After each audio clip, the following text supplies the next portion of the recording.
De quoi va-t-on parler aujourd'hui?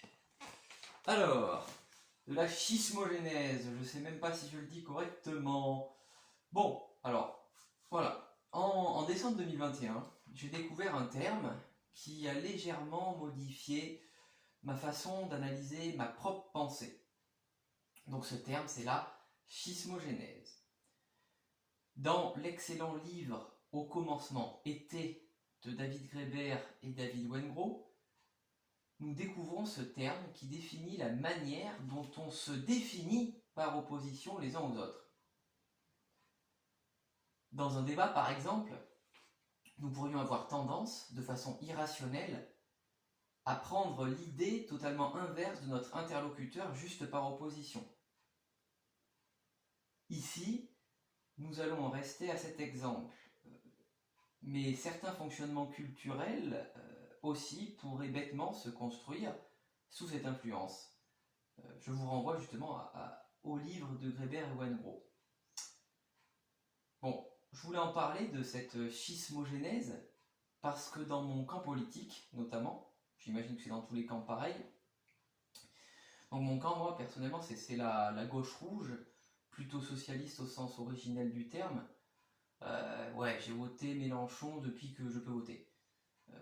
Donc je remarque cette attitude de schismogénèse par rapport aux autres camps politiques qui est assez logique. Il y a une part de logique, évidemment. Mais là où ça devient complexe, là où ça me dérange, c'est que lorsque tout ce qui sort de la bouche de Macron, par exemple, c'est non. Même avant la moindre réflexion, c'est non. Tout ce qui sort de la bouche de Zemmour, c'est une horreur, etc.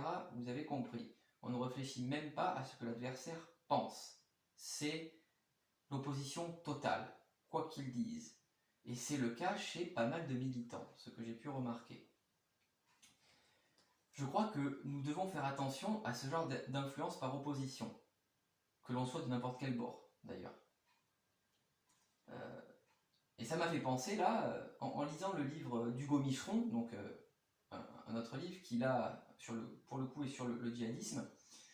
Et je suis assez d'accord avec Hugo Micheron sur ce qu'il dit à ce sujet. Donc lui, il ne parle pas de schismogénèse, mais il dit bien que l'extrême droite va tomber d'un côté du piège à deux faces opposées des djihadistes, en accusant tout l'islam d'être une religion par essence violente et arriérée, alors que certains à gauche vont avoir tendance à fermer les yeux sur certaines dérives en tombant dans l'autre face du même piège qui consiste à faire de l'islam une religion offensée et irréprochable. Donc ce piège-là, tendu par les djihadistes. Et du coup, il est renforcé par cette fameuse schismogénèse.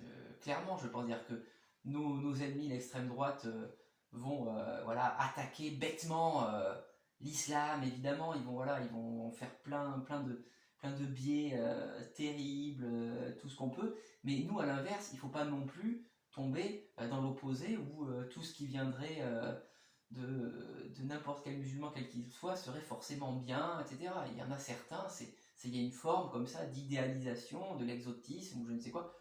C'est pas le cas chez tous les militants de gauche, loin de là, mais c'est quand même quelque chose que, pour ma part, j'ai pu remarquer quelquefois, et voilà, et qui peut être dérangeant.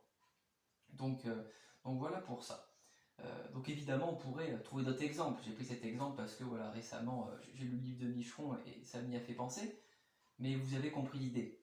Donc l'idée, voilà, c'est que la schismogénèse, maintenant vous avez à peu près compris ce que c'était, donc c'est un piège, et je vous recommande fortement le livre si vous ne l'avez pas lu, de David Graeber et David Wengrow, qui est magnifique sur plein d'aspects, pas évidemment pas que sur la schismogénèse, qui n'est qu'un petit détail du livre.